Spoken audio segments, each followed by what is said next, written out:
welcome to another episode of Brooklyn's World.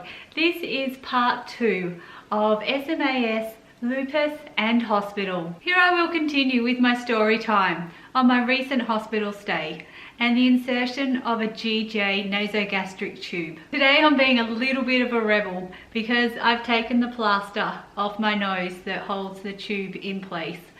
Sometimes I just have to take it off to have a break from it because it really is quite annoying and it gets really sticky and it's just very uncomfortable. So when I have the opportunity to take it off and be free for a couple of hours, I get quite excited about that. But the most exciting thing when I have the plaster off means that I can actually wash my face properly. I can get into the shower and actually wet my face. The whole lot of my face, everything gets sparkling clean, and afterwards I just feel like a totally new person.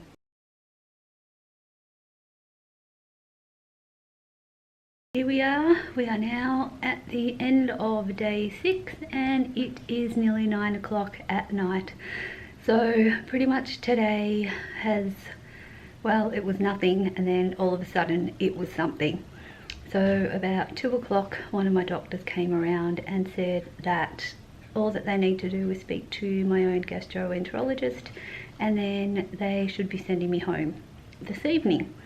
So that was fine. Waited for someone to get back to me, and then at about 5:30 this afternoon the big man came and basically said that tomorrow he wants to give me a nasogastric GJ tube. So after all of this time, that was a bit of a shock.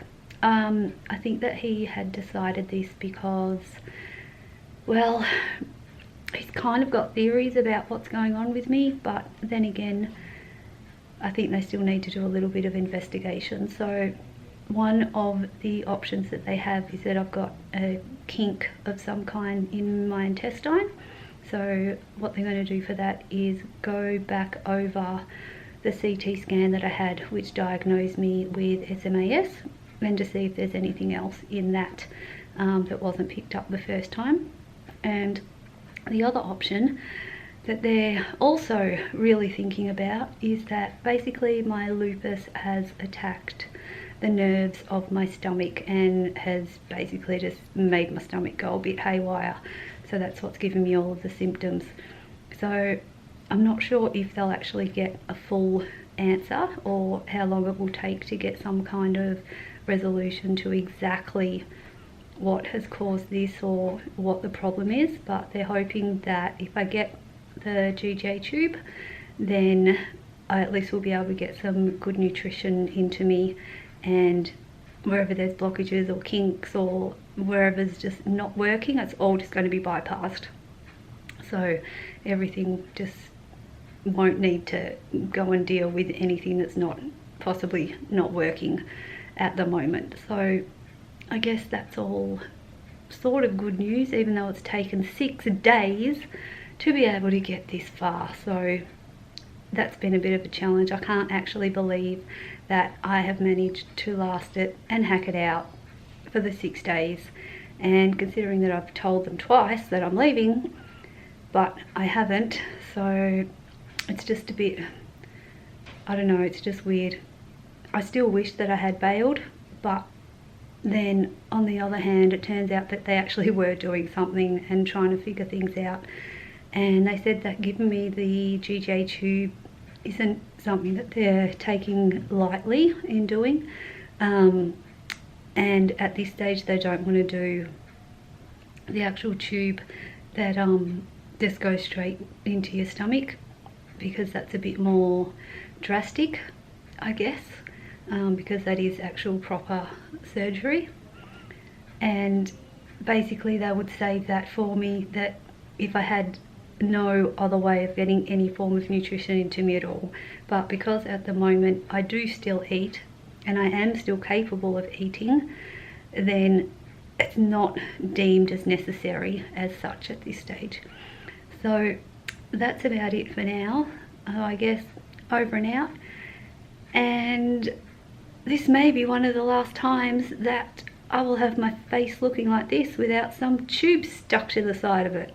But we will see. I'm about to go on a massive learning curve once again, but I'm kind of used to that, so that's all right.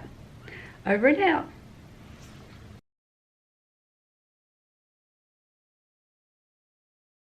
So here we are, day 7, and I am currently just waiting to be called for my nasogastric GJ tube insertion.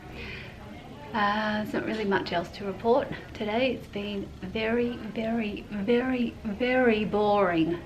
Just waiting and waiting and waiting, and I'm starving because I've had to fast since dinner time last night.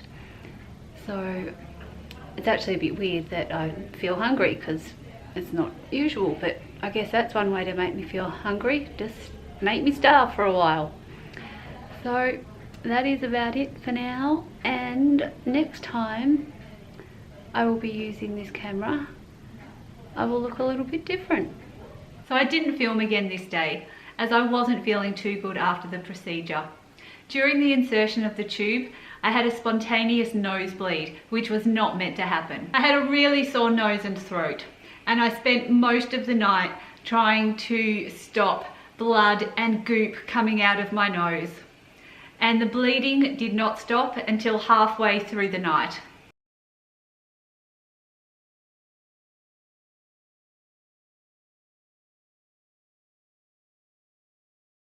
Here we are, day 8, and I'm still in hospital. I'm just waiting for the dietitian to come so we can set up my first feed and see how that goes, and hopefully, if that all goes well, and I'm a quick learner at being taught how to set everything up, then there's a good chance that I'll be out of here today.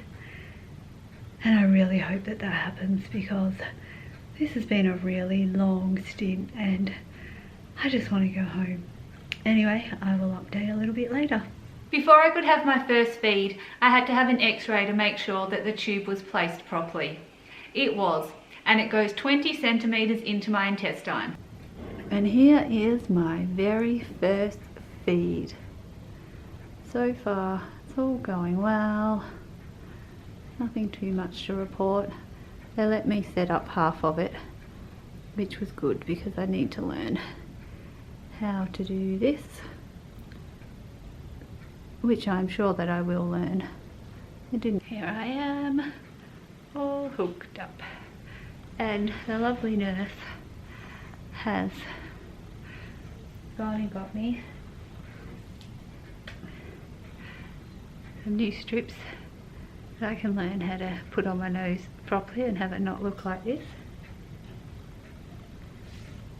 I've got my measuring tape just so I can make sure that the tube hasn't moved around too much. And then got me clear tape, which is the one that's on here. This stuff is good. It sticks good.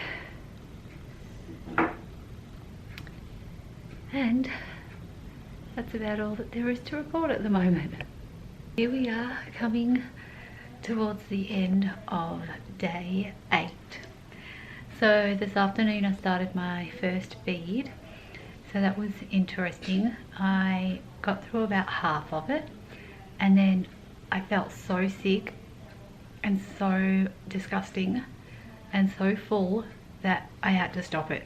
And then once it was stopped, it took about 2 hours for me to feel normal again. So I didn't tolerate it very well, but we're kind of thinking maybe it was too much and too fast for the first time. So basically I've just got to experiment with it, see what I can come up with, see what I need to do, and just try different things.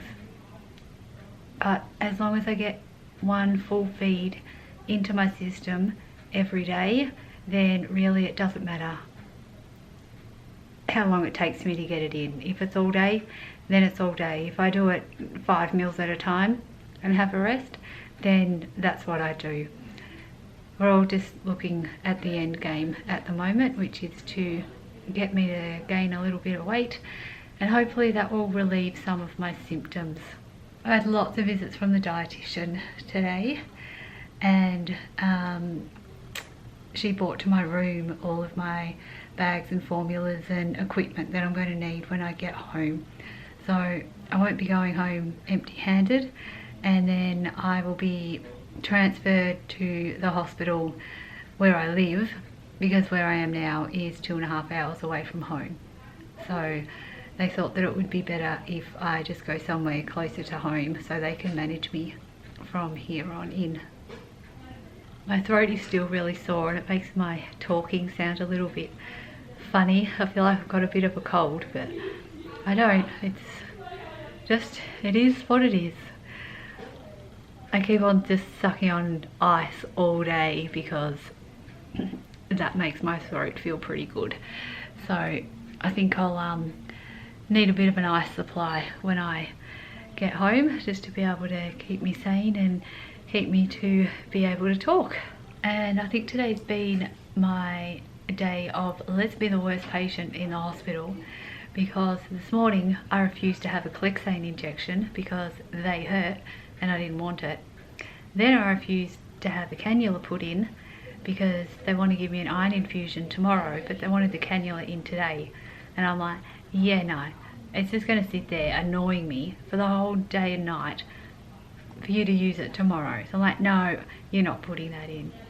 And then they wanted me to try with my feet again this evening, but I couldn't do it. I was still, like, I was a little bit traumatized from the first try that we had, so I wasn't really in the mood or willing to be able to do that tonight. So we will try again tomorrow and see what happens. So that's about all for the update for now, and I guess I'll be doing this again tomorrow morning. See ya.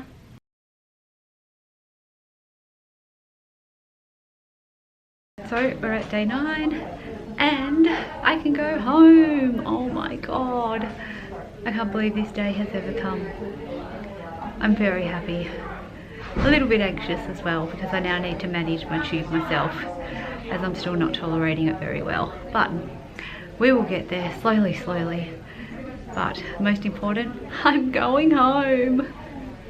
I still can't tolerate my feeds. The most I've been able to get in is 130 mils, when I should be getting a minimum of 400 mils. But I have this problem. As soon as the feed goes in, it comes straight out again. I have changed formulas 4 times, and the ratio of formula and water has also been changed numerous times. This is all in an attempt just to try to get a combination of something that my body will accept. I have gone from gravity feeding, where the formula hangs in a bag and you manually adjust the flow rate of formula that goes into your system, to a machine, or pump feeding as it's called, just like this one, where you program in the specific rate of flow rate that you want for the formula to go into your system.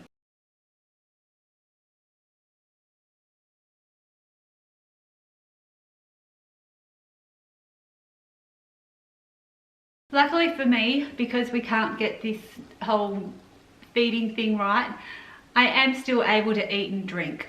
And throughout the last 3 weeks, I have noticed that I don't feel as sick as I used to anymore. I don't feel sick 100% of the day. So I think this has allowed me to be able to expand the types of foods that I'm eating. I've been trying foods that I have not eaten for years, and I forgot how good some of them are. Thank you for watching and supporting me on this new journey of mine. It's not over yet, and I still have a lot to learn and experiment with, but I will not give up. There has to be a formula and a flow rate that works for me. And I have a team of dietitians trying to find that perfect combination. Don't forget to subscribe and look out for my next video, where I will continue to share this journey with you all.